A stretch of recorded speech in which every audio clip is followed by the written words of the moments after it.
بسم اللہ الرحمن الرحیم۔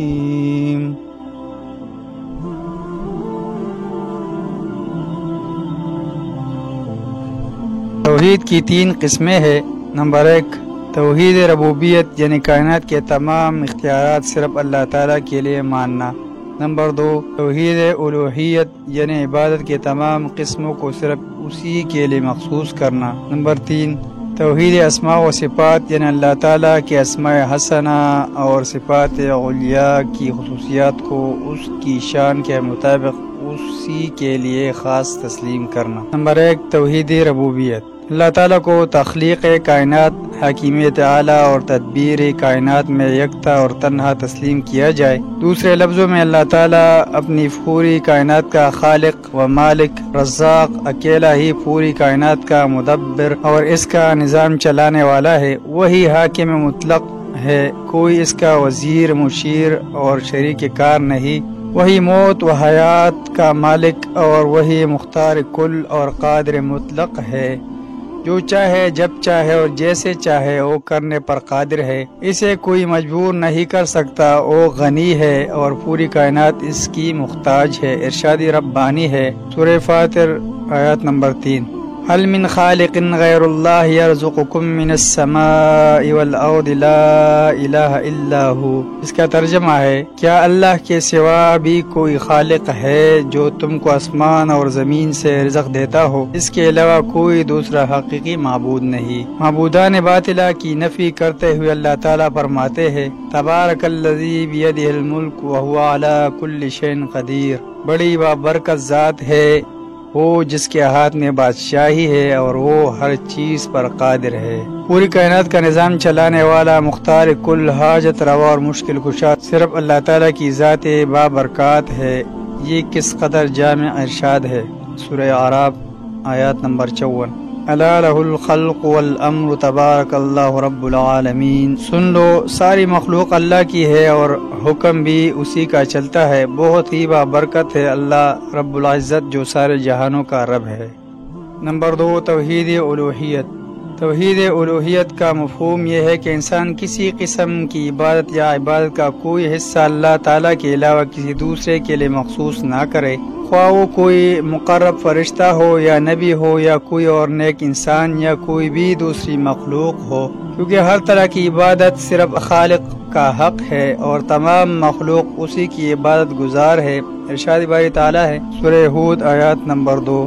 اللہ تعبدوا الا اللہ اننی لکم منہ نذیر و بشیر۔ جس کا ترجمہ ہے، اللہ کے سوا کسی کی عبادت نہ کرو، میں تم کو اللہ کی طرف سے ڈرانے والا اور بشارت دینے والا ہوں۔ نیز فرمایا، ان الحکم الا للہ امر اللہ تعبدوا الا ایاہ ذلک الدین القیم ولکن اکثر الناس لا یعلمون۔ جس کا ترجمہ ہے، ہر قسم کی بادشاہت اللہ ہی کے لیے ہے، اس نے حکم دیا ہے کہ تم صرف اسی کی عبادت کرو، یہی مضبوط دین ہے، لیکن اکثر لوگ نہیں سمجھتے۔ ایک اور مقام پر فرمایا، وَقَضَىٰ رَبُّكَ أَلَّا تَعْبُدُوا إِلَّا إِيَّاهُ وَبِالْوَالِدَيْنِ إِحْسَانًا۔ جس کا ترجمہ ہے، آپ کے رب کا حکم ہے کہ آپ صرف اسی کی عبادت کریں اور والدین کے ساتھ حسن سلوک سے پیش آئے۔ مذکورہ بالا آیات مبارکہ سے واضح ہوتا ہے کہ ہر قسم کی عبادت اللہ ہی کے لیے خاص ہے اور کسی قسم کی عبادت میں اللہ تعالیٰ کے انبیاء علیہ السلام یا فرشتوں یا نیک لوگوں کو شامل کرنا جائز نہیں ہے۔ اللہ تعالیٰ نے ان لوگوں کی تردید کرتے ہوئے جو اللہ کے حق الوہیت اور ربوبیت میں غیر اللہ کو شریک کرتے ہیں فرمایا ہے، اتخذوا احبارهم ورهبانهم اربابا من دون اللہ۔ جس کا ترجمہ ہے، انہوں نے اپنے علماء اور درویشوں کو اللہ کے سوا اپنا رب بنا لیا۔ حضرت عدی بن حاتم رضی اللہ تعالیٰ عنہ فرماتے ہیں کہ اس آیات مبارکہ کی تفسیر خود رحمت عالم صلی اللہ علیہ وسلم نے میرے سامنے بیان فرمائی کہ جب وہ اسلام لانے کی غرض سے نبی اکرم صلی اللہ علیہ وسلم کی خدمت اقدس میں حاضر ہوئے تو آپ صلی اللہ علیہ وسلم نے ان کے سامنے یہی آیات تلاوت فرمائی۔ حضرت عدی رضی اللہ تعالیٰ عنہ فرماتے ہیں کہ میں نے عرض کی، انہم لم یعبدوہم، وہ ان کی عبادت تو نہیں کیا کرتے تھے۔ آپ صلی اللہ علیہ وسلم نے فرمایا کیوں نہیں، جب ان کے علماء و بزرگان ان کے لیے حرام کو حلال اور حلال کو حرام قرار دیتے تو وہ ان کی پیروی کیا کرتے تھے، یہی تو ان کی عبادت تھی۔ گویا نبی اکرم صلی اللہ علیہ وسلم نے اللہ اور اس کے رسول صلی اللہ علیہ وسلم کی تعلیمات کے خلاف کسی کی بات پر عمل پیرا ہونے کو اس کی عبادت قرار دیا ہے۔ حضرت عبداللہ بن مسعود رضی اللہ تعالیٰ عنہ سے روایت ہے کہ میں نے ان حضرت صلی اللہ علیہ وسلم سے دریافت کیا ای الذنب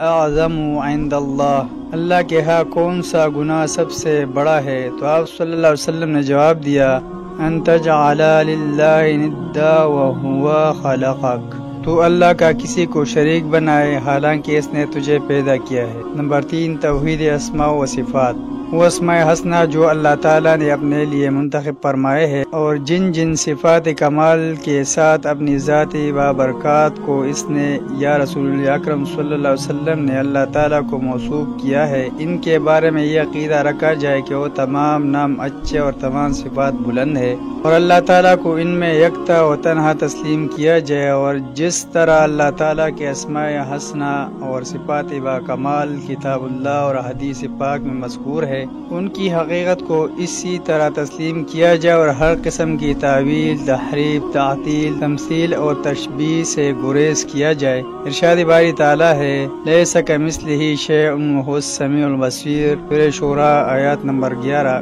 جس کا ترجمہ ہے اس اللہ تعالیٰ کی مثل کوئی چیز نہیں، وہ خوب سننے اور دیکھنے والا ہے۔ نیز فرمایا فلا تضربوا للہ الامثال ان اللہ یعلم وانتم لا تعلمون، اللہ تعالیٰ کے لیے مثالیں مت بناؤ، اللہ تعالیٰ خوب جانتا ہے اور تم نہیں جانتے۔ اولاد کو یہ ذہن نشین کرانا چاہیے کہ اللہ تعالیٰ کو اس کی مخلوق پر اور اس کی صفات باکمال کو مخلوق کی صفات پر قیاس کرنا جائز نہیں، تاکہ آگے چل کر وہ راسخ العقیدہ اور موحد مسلمان بن کر اپنے آپ کو اور اپنے گھر والوں کو شرک سے بچا سکے۔